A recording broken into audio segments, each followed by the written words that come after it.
let's start with the 59th example. And what is said here? Figure shows a conducting circular loop of radius A. Okay, so this is a circular conducting loop and its radius is A. Placed in a uniform perpendicular magnetic field, so that is the magnetic field. A thick metal rod OA is pivoted at point O. So rod is pivoted at point O and that is it is attached to the loop. The center O and fixed point C on the loop are connected by a wire OC. So it is connected by a wire OC so that in order to complete the circuit with the loop, resistance is R. A force is applied at the middle of the rod so that the rod rotates clockwise at a uniform angular speed. So we need to find the value of force. So first of all, when the force will rotate it with angular velocity omega, then obviously the current will induced in it, which is EMF induced upon resistance, and we know that when a rod rotates in a magnetic field, the EMF induced across its end is given by half B R square omega, where R is radius, so here it is A, that's why I am taking A, current, B A square omega by 2. And when the current get induced, then we know that by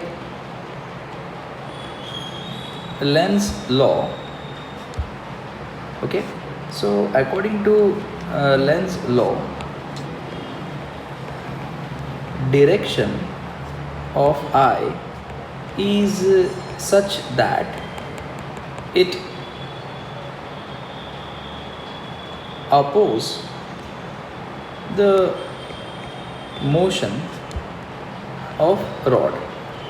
So as the rod is moving in this direction, to oppose it, the force will act in this direction. So we need the force.